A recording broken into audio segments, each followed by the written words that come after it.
Before I start, if you have a POI, just shout it out because I may not be looking at Zoom. And if you need me to slow down or enunciate more, yell slow or clear, and I will do that. So does anyone have any questions or concerns?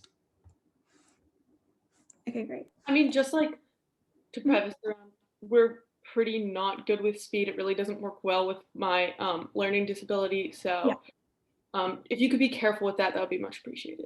Yeah, I will really try and be careful, but please feel free to yell out slow if it's just not enough, because I would understand that. Okay. 7 minutes starts in 3, 2, 1, go. Good afternoon, judges. My name is Zahara Agarwal, and as the first speaker for the government side, I stand in affirmation of the resolution. The Supreme Court of the United States should allow the video recording of its proceedings.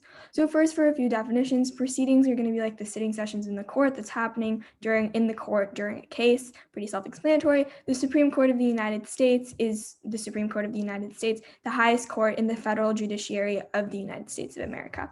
So to get into our plan, so there's going to be like a camera system in the courthouse, as has been implemented in many different courthouses before, which is going to be available in the form of a live stream to the public on C-SPAN, just because that's a really accountable service. And after the live stream is over, it just becomes a regular video accessible on the website. If someone is integral to the proceedings and doesn't want to be recorded, obviously we'll be respecting that, and their face can be blurred out.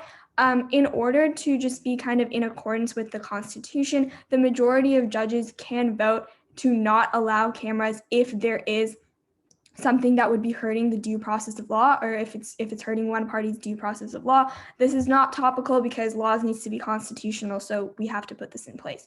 Additionally, the time frame is going to be as soon as possible. The funding and implementation is normal ways and means just for the camera system, but it shouldn't require too much money.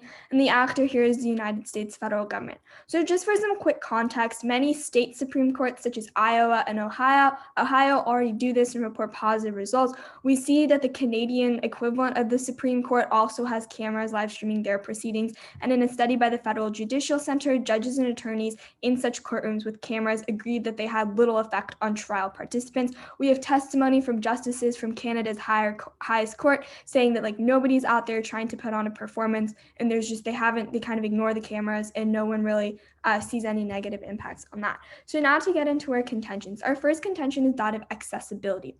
So 538 says that even in a moment of deep partisan hatred, this is a particularly explosive brew, and the ideological fate of the Supreme Court isn't the only thing on the line here. The Supreme Court's reputation as an apolitical, independent branch of the government is something that the public should have access to. It's the branch of the government that Americans report as trusting most, but in a moment where trust in most parts of the government is at an all-time low, that isn't necessarily saying much.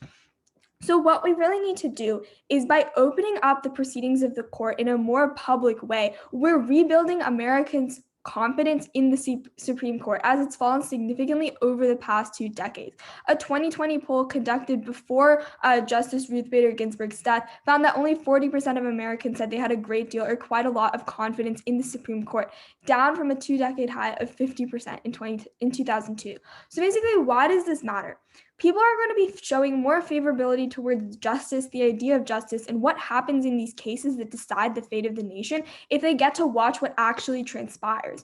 Over the past year, IALS has examined the public's trust and confidence in the American legal system, and this is at an all-time low. So, the Supreme Court is basically this huge public institution that is shaping the laws and shaping how we live our lives every single day and what rights we have access to. And by opening up this video recording, we basically create this accessibility for the public. We say, hey, the laws that affect your life every day are not just the concerns of a few highly educated people. You can be involved too. You can watch the proceedings and care about what is happening.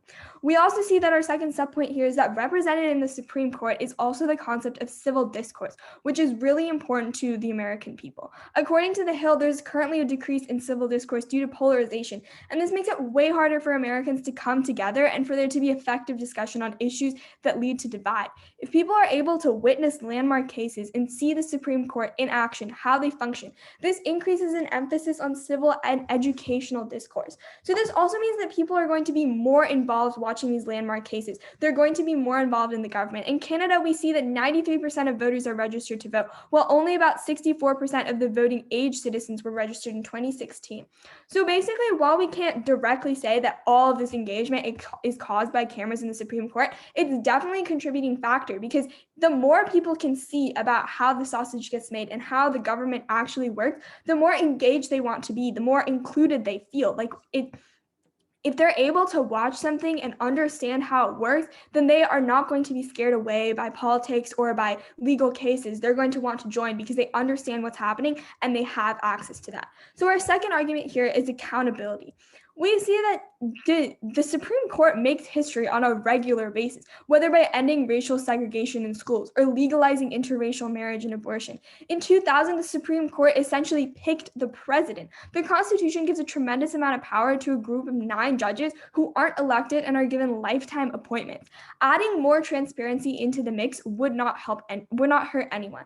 The Supreme Court is an incredibly powerful institution, as I've stated. If we can add one more layer of accountability, then we should be doing that. We should be holding change makers, lawyers, people shaping the course of the history accountable for their actions. We see that Supreme Court justices are picked by our elected officials. By seeing these justices in action, we can also hold accountable the elected officials. Who are they picking? Can they do their job well? We see that this is what the American people want. Recent surveys suggest that the public favors increased transparency at the Supreme Court. A 2018 C-SPAN poll found that 74% of the respondents who had an opinion on the matter thought that Supreme Court arguments should be televised. This means that the legitimacy of the court is at stake. For people to understand what the court does, particularly in high-profile cases, they ought to be subject to really close public scrutiny. These Supreme Court cases can decide how, lives hang in the balance, the American experience hangs in the balance, the lives of every person in America and the way they live them hangs in the balance. If we have one more layer in addition to these audio recordings and briefings that are made public, then we really see at the end of the day, we're holding our legal system as accountable as we possibly can by making it accessible for the general public. We see that we are at the end sacrificing maybe some cameras in the courthouse for the American people to feel involved and included in this justice, and for the people who make these decisions to be held accountable, and for them to know that what they do has an impact on people, and for those people to be able to judge that impact. For these reasons, I urge a strong government ballot. Thank you.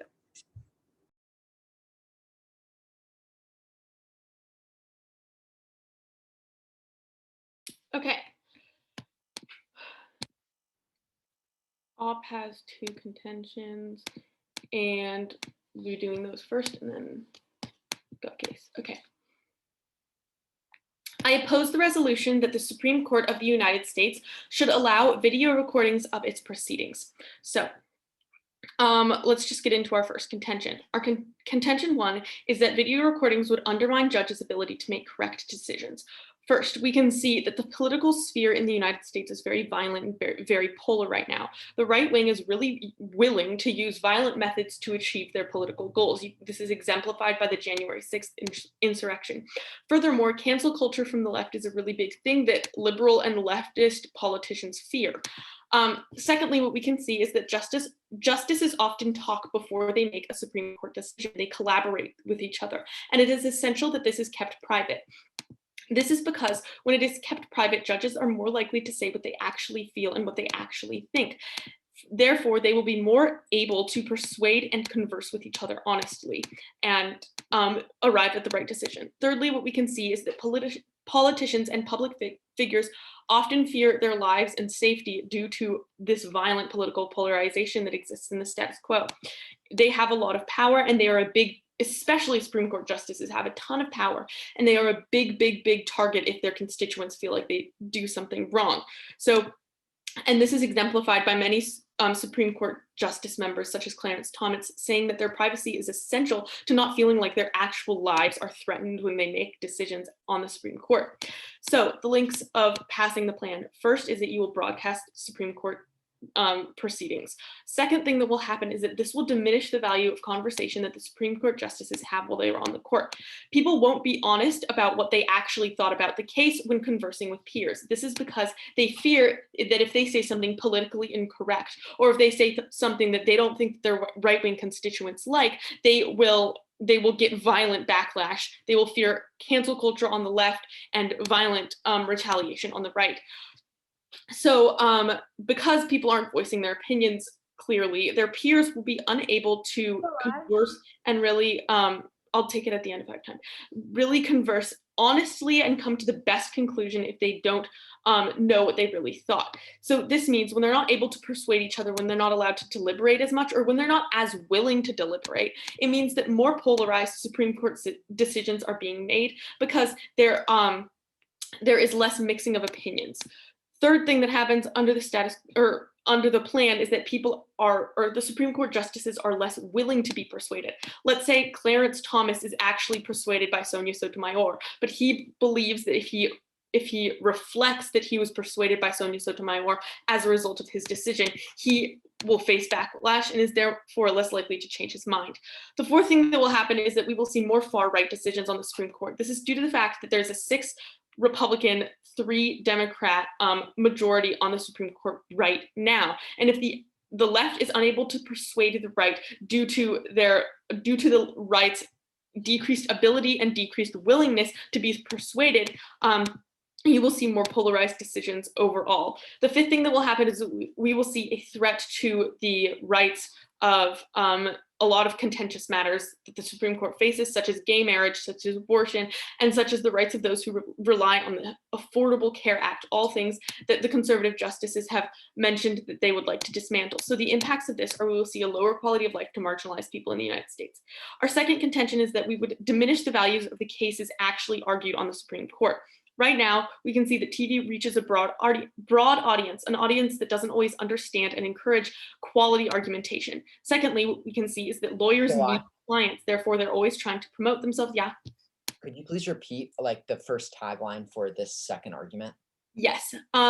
Contention 2 is that broadcasting Supreme Court things would diminish the value of the cases argued on the Supreme Court. Okay.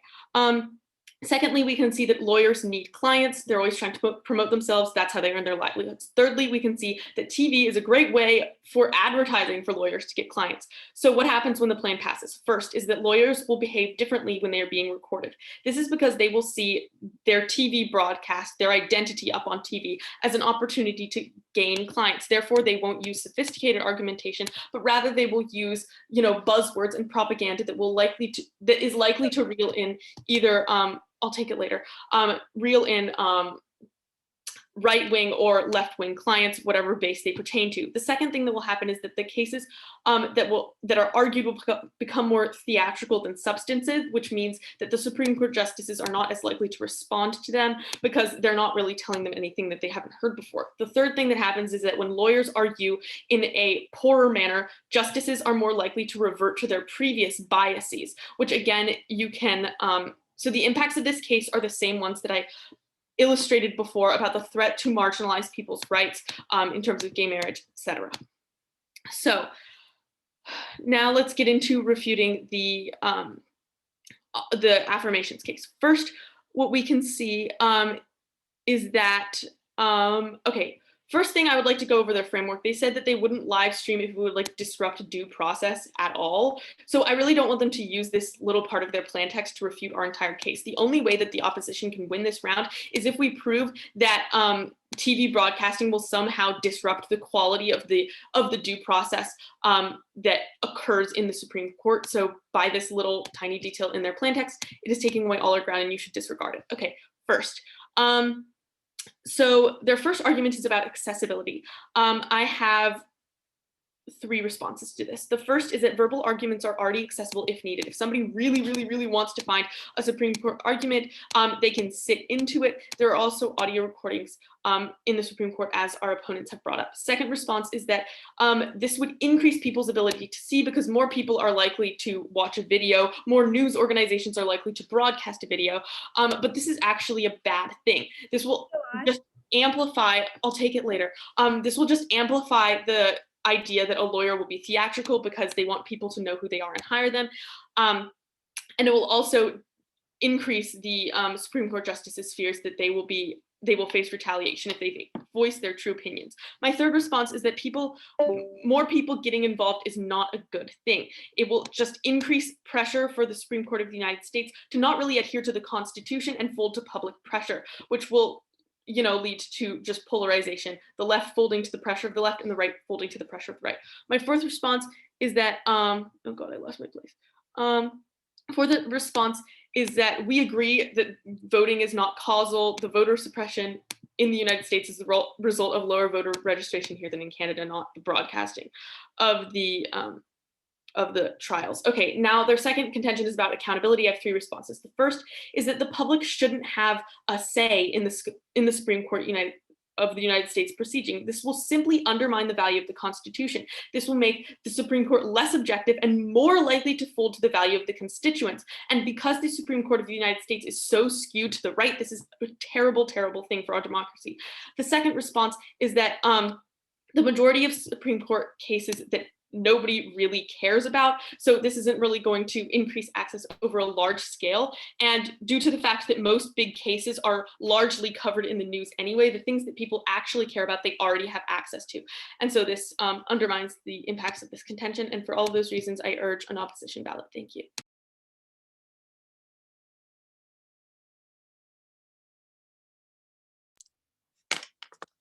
Okay.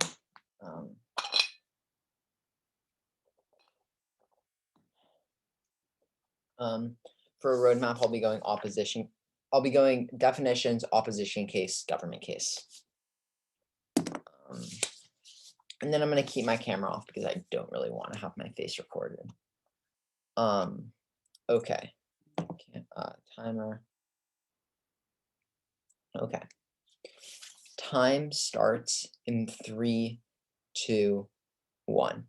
Firstly, onto the definitions, they try and kind of challenge some of our definition when we say that if the judges believe that like due process is being violated, then they can decide not to have the case recorded. We would argue that in most situations, this isn't going to be the case. We just have this little bit in there because we need to make sure that the law is actually constitutional. It would be kind of messed up if we were forced to defend a law that was like entirely unconstitutional. We need to make sure that there's this little loophole to make sure that like the video that's actually happening is constitutional, to make sure that we have the best possible debate round. It doesn't take away any of the actual case that my opponents bring up. Rather, it's just put in place to make sure that we have a fair round. Okay. Now to the actual case. So their first argument here is about like it undermines the ability of the court. The main piece of analysis that they give here is basically they say like Clarence Thomas won't like want to switch sides.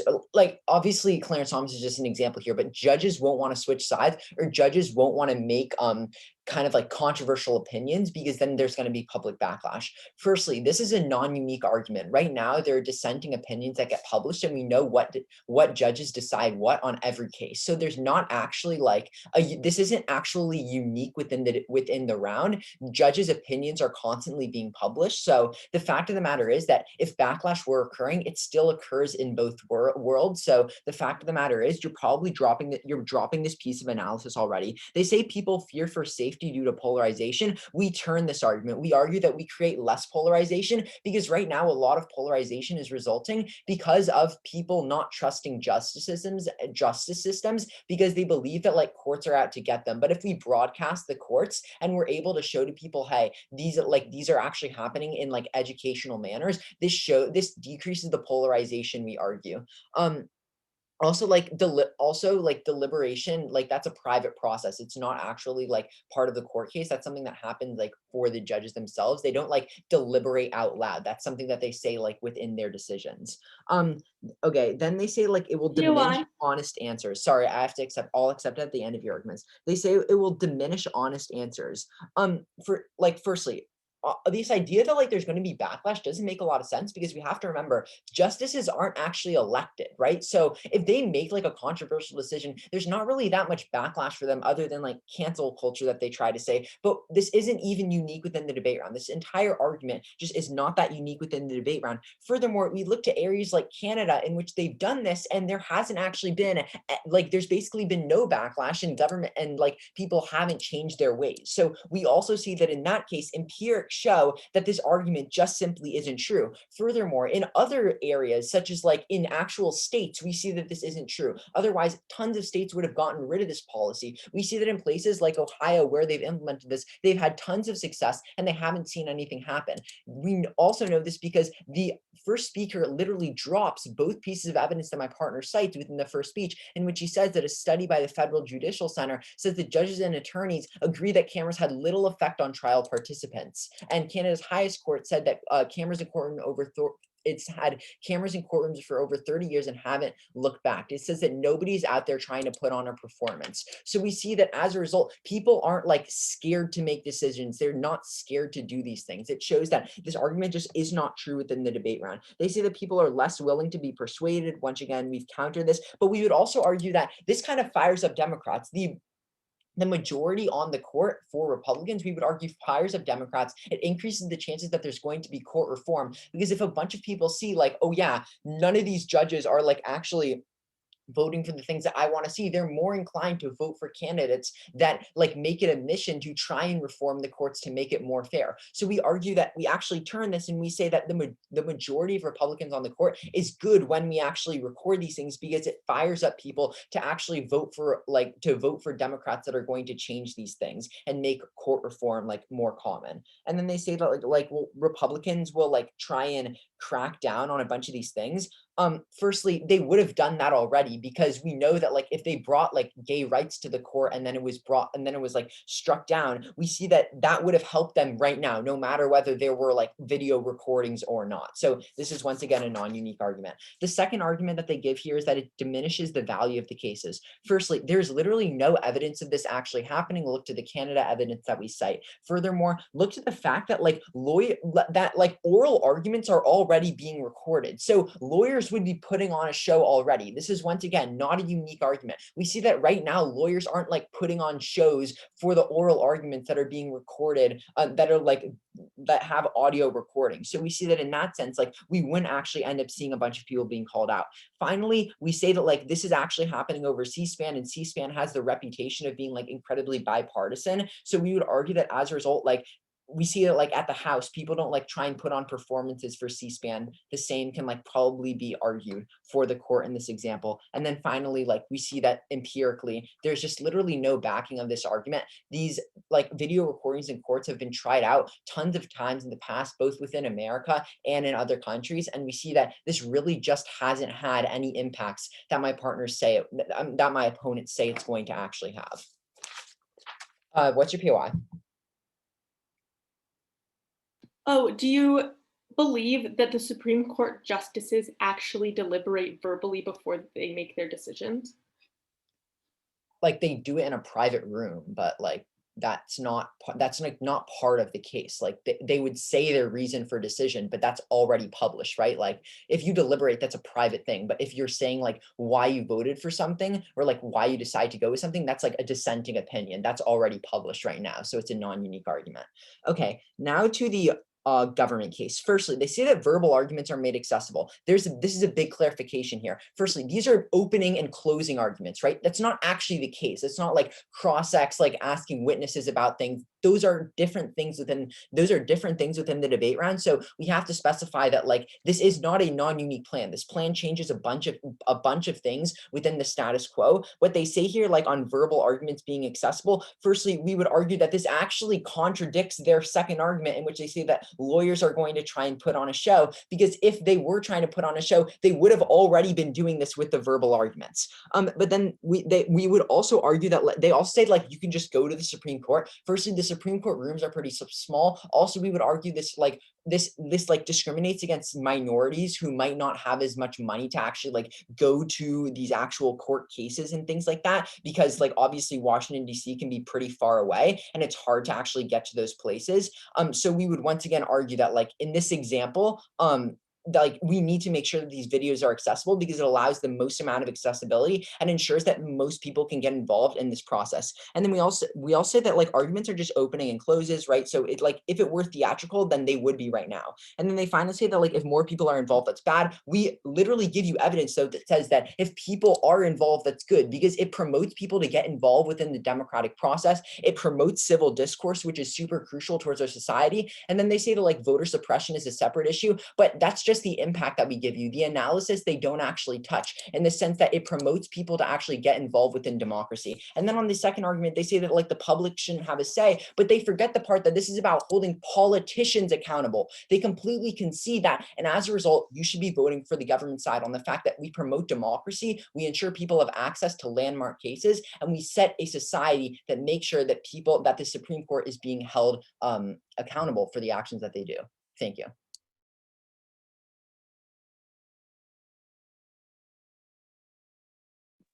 All right, I'm Kai Taiga. I'm the second speaker for the opposition. Real quick, if you do have a POI like my partner, I'd like to request that you say something out loud. I can't see raised hands because I'm obviously using Google Sheets for my flow. Let me just set up my timer and my flow. Okay, so I guess I will start my time now. Okay, so let's start on the Gov case. We're gonna do line by line analysis, right? So in responses to our refutations, the first point that they made, this was talking about how their argument is a little bit non-unique. They said that in the status quo, the audio only covers opening and closing arguments and that the video is going to cover all of it. So right, they agreed that the video doesn't just cover verbal arguments. It covers lots of things, including deliberations, because they are part of the court proceedings. Naturally, they have a very large effect on the outcome of the case, so therefore it's naturally part of the case. Side government hasn't really given an actual reason why these deliberations, which are so important to the verdict of the case, are somehow separate from the case. They say, sorry? I'll take your POI, go ahead. Isn't it true that in our first speech, we talk about how the recordings are for public proceedings and historically Supreme Court deliberation is in another room, it's not in the court, and we specified we're not recording things that are not in the court? I would argue that proceedings is generally things that are a part of the court case, as you argued that the proceedings is, let me see, look at your definition. Your proceedings are sessions in court during the case, right? So this is part of the case naturally, as the deliberations have an extreme effect on the actual outcome of the case. Therefore, it would be part of the case. Therefore, it would be recorded.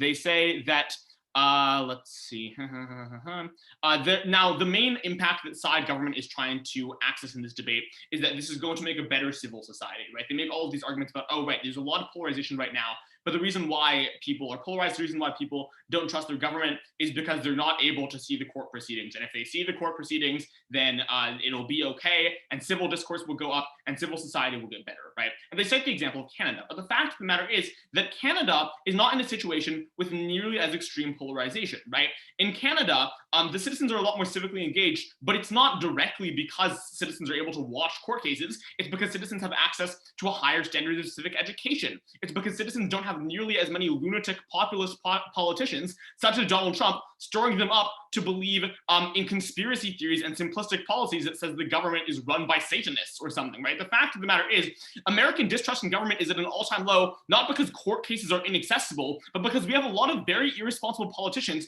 preying on a population that is not very well civically educated for the most part, right? So all of their examples about how, oh, this worked really well in Canada simply don't stand for the United States because the polarization in Canada is not at all the same as the polarization in the United States. And this is really their main impact. This is going to make civil society better, right? But the fact is it's clearly null because civil society is bad, not because of court cases, but for other reasons, and you should mostly be weighing our impacts on this debate. Now, the last point they make on their case is that this plan is about holding the president and politicians accountable, that we didn't address this at all, that without their plan, these politicians would not be as accountable. The fact of the matter is politicians are already accountable. They're very much in the public eye. They get elected. They are very, very accountable to the public. So the fact of the matter is, regardless of what happens with this plan, politicians will be kept accountable as they are in the status quo.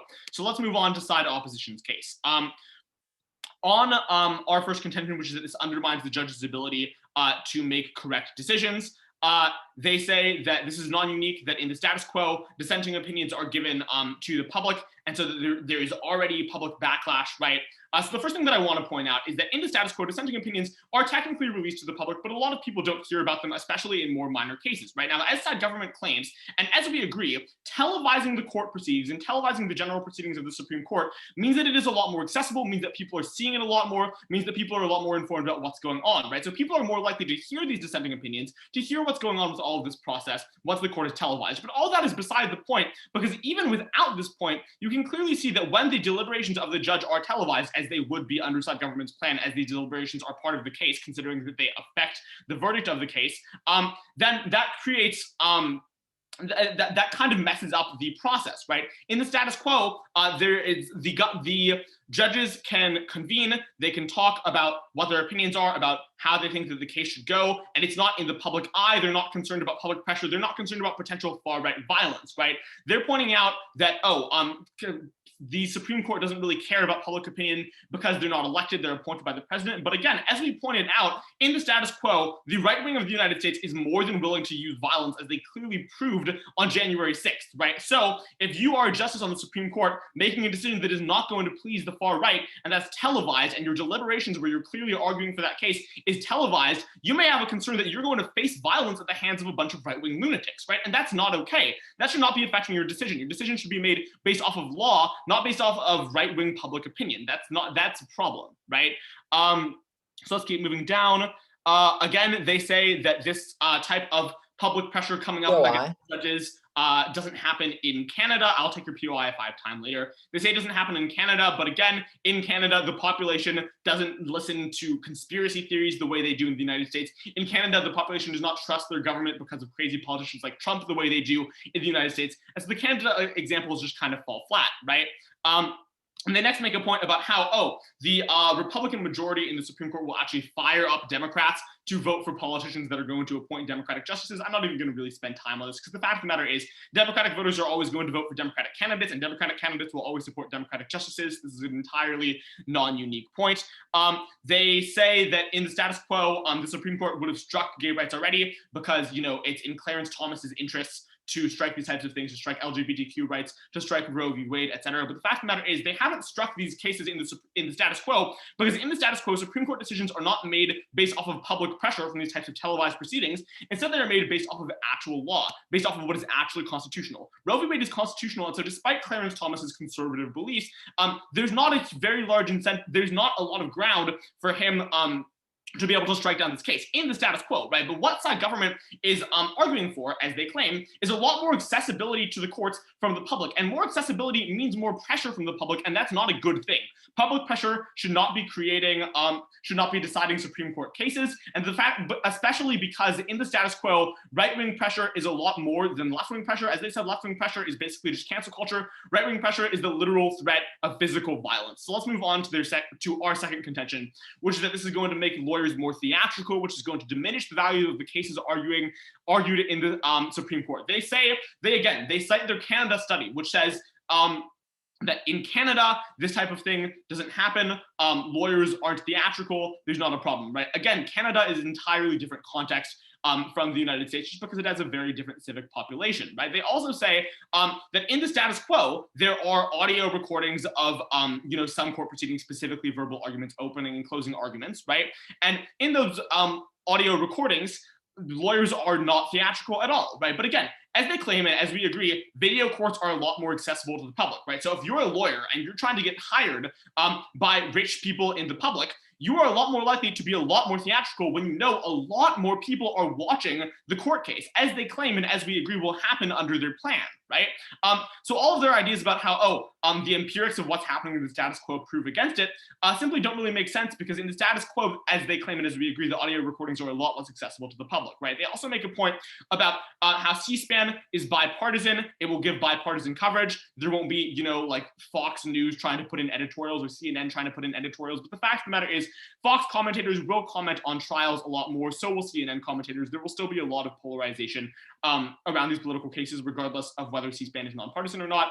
For all of these reasons, I urge a strong vote for side opposition. Thank you so much for your time. Okay, I'll get right into my rebuttal. Okay, I'll be going over 2 issues in my rebuttal today. The first is diminishing the value of argumentation.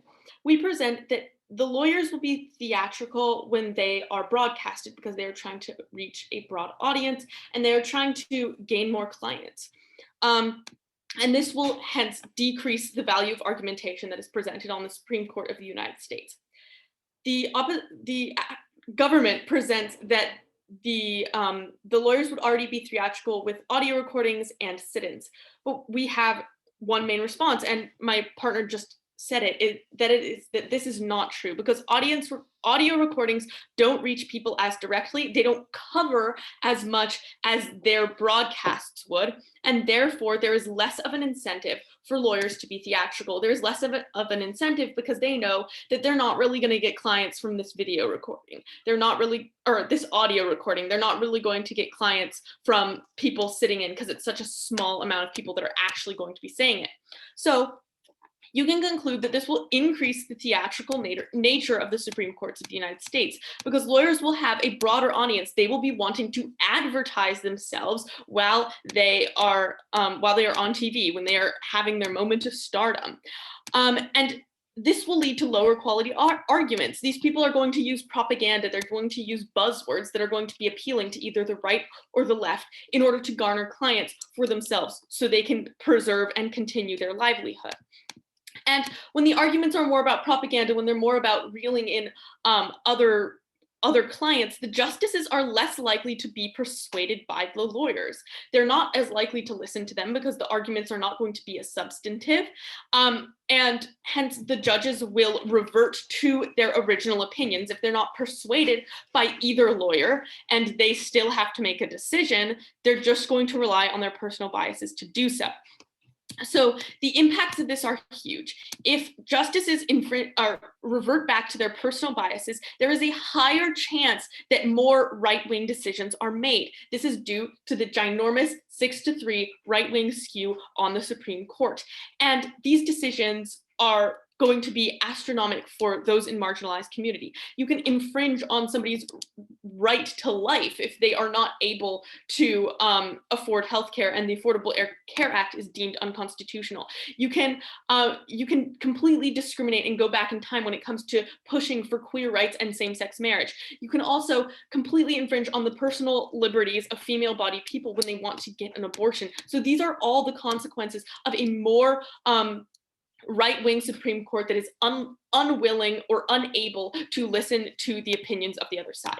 The second voting issue is increasing partisan decisions. They present that accountability is good. It's better if Supreme Court justices are held accountable. However, we say that this is absolutely a terrible thing because it undermines the very purpose of the Supreme Court. If the Supreme Court justices fear public backlash, they will fear for their life. That is what we're talking about here, because public figures and politicians are often victims of political violence. They are more likely to make partisan decisions so they don't make members of their party mad. Just normal people of their party, they don't want to make them mad because they don't want to fear their life or their safety as a result. The other side presents that this is not true because they're not elected. However, they still want approval because approval makes them happy. And furthermore, they're going to fear their life. That is absolutely huge. And that is more of an incentive to vote dishonestly than even getting elected would be. So the impacts we will see more partisan decisions again because people are less willing to go outside of the rings of their right-wing personal beliefs. And we will see more right-wing decisions from the Supreme Court, which will infringe on marginalized people's rights. So for all of these reasons, I urge an opposition ballot. Thank you.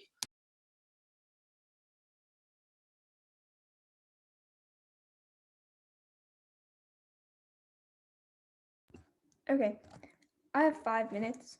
Time starts in 3, 2, 1, go. So first, really quickly on the due process of law, they conceded that in their second speech, so I assume it's not really a problem. So now getting into the main voter issues. So first, they basically talk a lot about how this deliberation endangers the judges. The judges will be at risk and they will be less likely to be convinced, and all of these really outlandish impacts. They concede to our definition, however, in our first speech when we talk about how the Supreme Court is going to be live streaming the proceedings of the court in the courthouse. We specifically say camera system in the courthouse. If these deliberations don't happen in the courthouse, therefore they will literally not be public. Secondly, all the things they talk about in the deliberation are published in their opinions, in their dissensions. The public already knows how these Supreme Court justices are voting on landmark cases. We already know how they're voting, and we see judges are already feeling unsafe, and there's absolutely no reason why cameras are going to add to like the amount of unsafety these judges feel, because they're literally already putting themselves out there. They're already talking about these contentious issues, and the backlash that the opposition talks about doesn't exist because it still exists today, and it's not going to be exacerbated by cameras. The judges will be held more accountable, yes, but the attempts of assassination are not going to increase because their opinions are already public. Their stances are already public. So now they talk about how our Canada arguments aren't valid because Canada is different. They specifically cite the fact that Canada is allowed to use these cameras and is good at using these cameras because they have more civil education. How does civil education occur? When the public is involved in civil proceedings. If we do not allow these people to be a part of the Supreme Court proceedings that decide the fate of these marginalized populations, that decide the fate of their lives, then they are not going to be civically educated. Now they talk a lot about, and they also ignore all of our examples about Iowa, Ohio, Texas Justice Don Willett, who might have been nominated for the Supreme Court, says they've been webcasting for decades and the experience has been overwhelmingly positive. So we see that in America, in Texas, this works too. And so at the end of the day, more civic education, as they concede, is only going to cause positivity. They say that the problem with America is not lack of accountability or lack of webcasting. It's because we have irresponsible politicians. However, as they've conceded, this is another layer of accountability. Therefore, more accountability is going to be providing less irresponsible politicians. People will be less likely to believe their government is run by Satan if they can see how their government is run. Judges, you should be preferring this empirical data where we're showing you that the public wants webcasting, that the public responds positively to being included, and that states that have already webcasted the courts are receiving positive feedback. They're not seeing theater in the courts. So this brings me to their next point, which is about how because of this public pressure and because of these cameras, the lawyers are going to be advertising them. People don't want Meryl Streep as their lawyer. They want an educated person who can win a Supreme Court case. Yeah. The point that people won't be attracted to theatrical lawyers is entirely new and could have been made in the second government speech. I think my partner talked about how like the theater and the lawyers is like not really a problem and it's not an advertising technique, and said that lawyers should be educated, but judges discretion.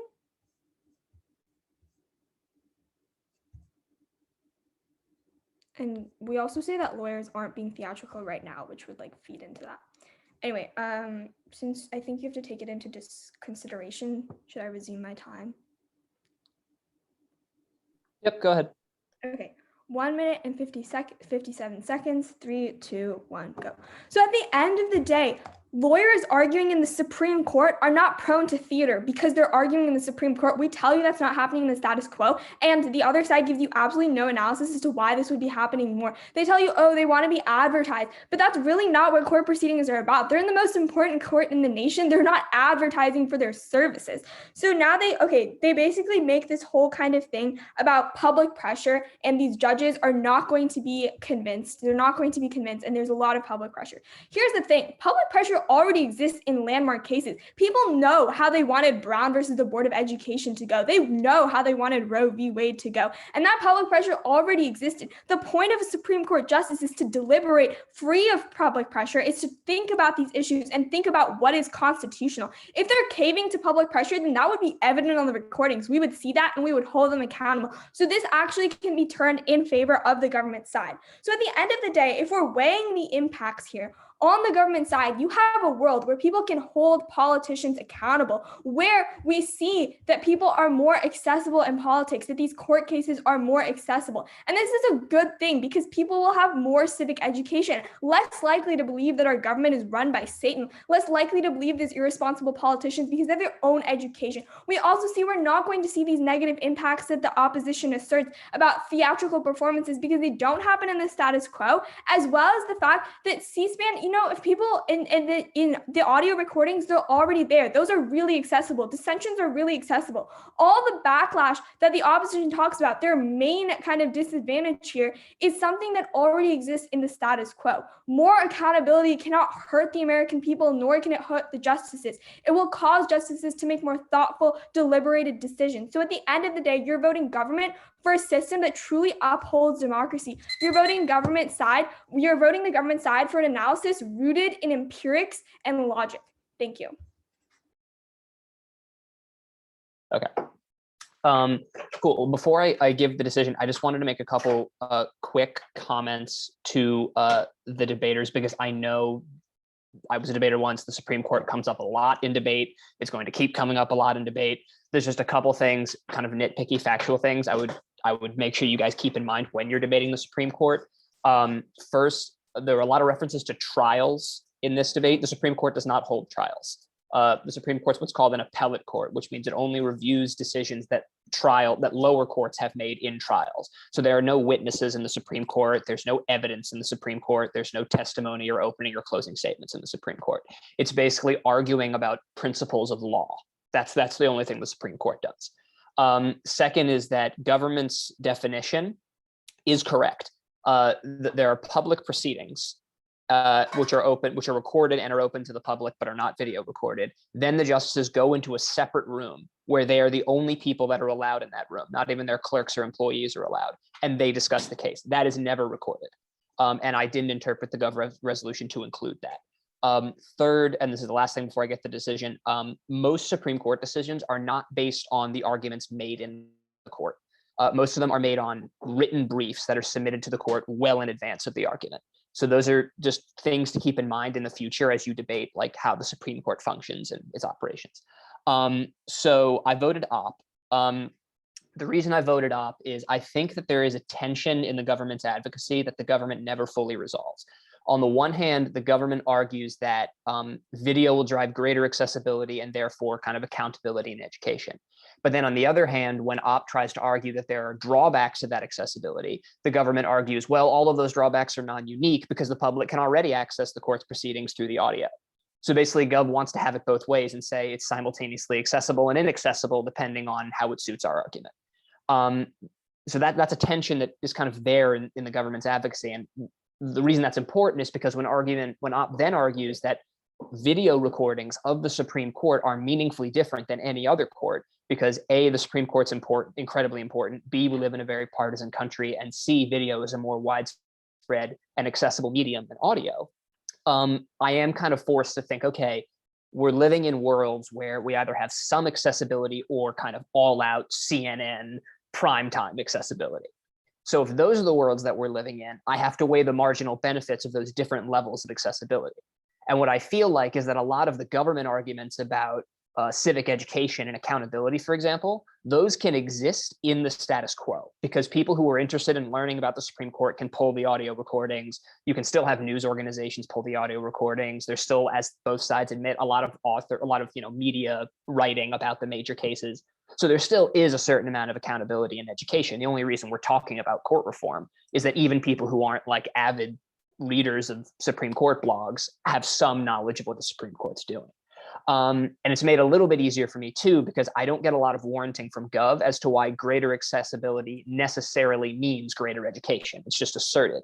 Whereas it seems to me like the existing level of accessibility probably serves civic education sufficiently.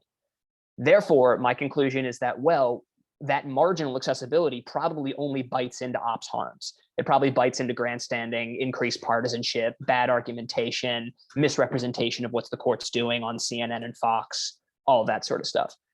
So that's enough of an edge for op to get my vote. But as you can probably tell by my very unnecessary heading at the top. I'm a law student, so I think about this stuff a lot, and it's something, it's a discussion that's had a lot. So it was a good debate that I think touched on all of the issues that frequently come up when this issue is discussed. So good job to everyone. Thank you for that feedback. I can go next.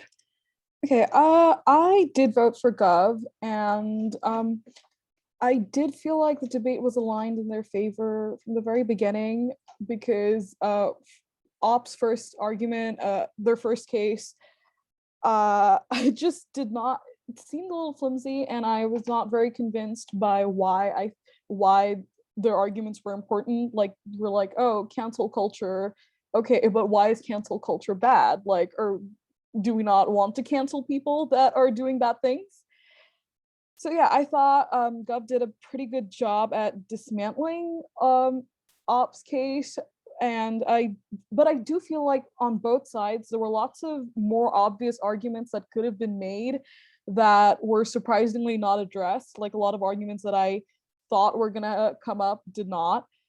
But I did appreciate the data and the evidence and the precedent that Gov presented, and I felt like a bit of that was missing. And maybe because I'm not American, I did not buy into the violent partisanship of America just as much. I mean, don't know, maybe that's my problem, but yeah, ultimately it was a very engaging debate. So congratulations to everyone. Thank you. Okay, I can go next. I voted for Gov as well, and I think Gov overall did a better job in terms of the main clauses of this debate. The first is, I think, is the decrease of value of argument. The second is about polarization. So first, in terms of the decrease of value, the NAC pointed out that, well, lawyers tend to advertise for themselves, and they get more platforms because videos can cover more and are more easily circulated and access, so that they can like play to cameras more easily. However, I buy into the Gov's two refutations. I think are thorough and have good warranting. The first is that as the most important court in US, and this unprofessional or this unprofessional performance is not likely to happen, and it's opposition's burden to tell me why the lawyers will always like kind of operate on the self-interest in the Supreme Court, where every case is taken seriously according to the Gov. And also, even if the lawyers have bad intentions, the Gov pointed out that lawyers like are more about oratory skills, and maybe their performance, even if they have bad intentions, they're like already recorded, and it's because their performance is more about how they speak. So I think it's a non-unique argument.